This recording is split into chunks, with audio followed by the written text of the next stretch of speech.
In the late 2000s, a scandal shook the Philippines. A case that wasn't just about drugs, but about money, influence, and the deep cracks in the justice system. Three young men from wealthy families, caught in a buy-bust operation, were suddenly at the center of national headlines. They were called the Alabang Boys. What started as a simple drug case quickly spiraled into accusations of bribery, corruption, and privilege, exposing the question that still haunts the country today. In the Philippines, does justice really serve everyone equally, or only those who can afford it? This is Pinoy True Crime Story, and tonight we uncover the scandal that exposed how power and wealth can bend the very system meant to protect the people. In December 2008, a scandal erupted in the Philippines that exposed the deep cracks in the country's justice system, law enforcement, and politics. It was a story that had all the elements of a gripping crime drama: drugs, money, privilege, power, and corruption. But at the heart of it were three young men from affluent families who would come to be known as the Alabang Boys. Their names were Richard Brodit, Jorge Joseph, and Joseph Texan. They weren't the kind of suspects you would expect to see in drug-related headlines. They were sons of well-off, respected families, raised in comfort, with access to good schools, opportunities, and influence. Yet, on September 20, 2008, they were arrested by the Philippine Drug Enforcement Agency, better known as PDEA, during a buy-bust operation in Quezon City. The arrests were high-profile from the very beginning. PDEA claimed to have caught them red-handed with packets of marijuana and ecstasy. Reports said that the three were even on their way to a party, ready to distribute drugs among friends.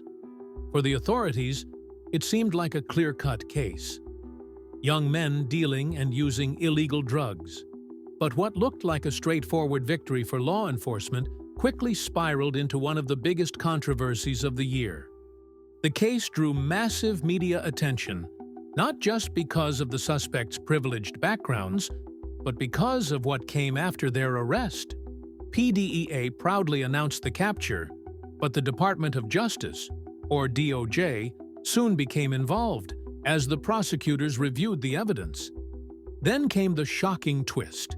In December 2008, state prosecutors dismissed the case against the three young men, citing insufficient evidence and procedural lapses in the arrest. For the public, this decision was infuriating. For PDEA, it was unacceptable. PDEA insisted they had a strong case and their men had done their jobs properly.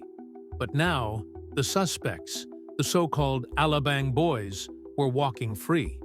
To make matters worse, rumors began to spread that the dismissal was not simply about evidence.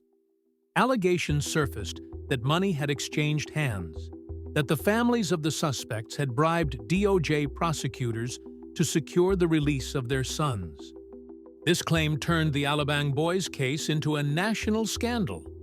Suddenly, it wasn't just about three young men caught with drugs. It was about corruption at the highest levels of law enforcement and justice. PDEA Chief Dionisio Santiago publicly criticized the DOJ's handling of the case, suggesting that bribes had influenced the decision. Meanwhile, the media exploded with coverage, painting the Alabang Boys as symbols of privilege and impunity in the Philippines. The families of the accused denied the allegations, of course. They insisted their sons were innocent and that the system was simply trying to make an example out of them because of who they were. But in the court of public opinion, the story was already set.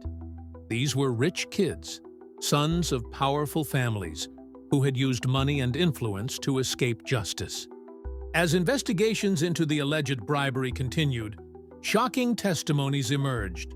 A PDEA lawyer named Jonathan Morales claimed he had been offered millions of pesos in exchange for dropping the case. He became a whistleblower, exposing what he said was a bribery attempt by the families. His revelations only deepened the scandal, dragging the DOJ further into controversy. The story became a test of credibility for both institutions, PDEA, which insisted on its integrity in making the arrest, and the DOJ, which defended its decision to dismiss the charges. The public was torn, but many leaned toward believing that corruption had tainted the case. After all, the Philippines had long struggled with a justice system where the poor often suffered harsh penalties, while the wealthy seemed untouchable. The Alabang Boys became a symbol of this inequality. Commentators, newspapers, and radio programs all asked the same question. If these weren't sons of influential families, would they have been freed so easily? The scandal eventually reached Congress, with hearings held to investigate the case.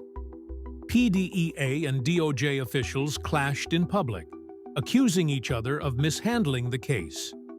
Lawmakers grilled prosecutors, and once again, the names of the Alabang Boys dominated headlines.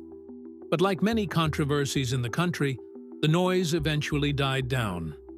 Time passed, the story faded from the front pages, and the Alabang Boys themselves slowly disappeared from the public eye.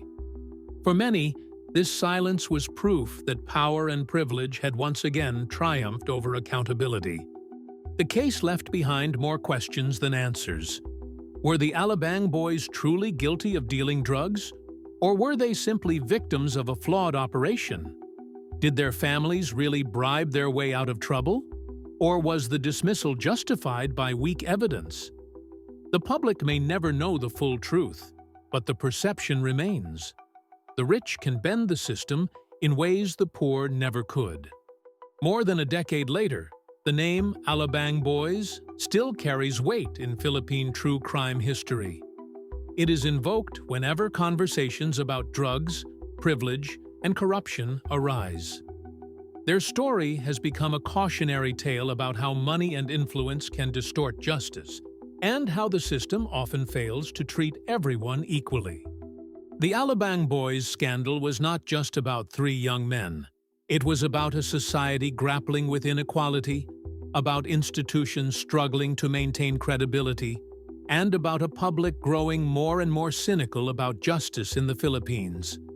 And so, the legacy of the Alabang Boys endures, not as a simple drug case, but as a mirror reflecting the flaws of a system where wealth can buy freedom, while ordinary Filipinos are left to suffer the full weight of the law.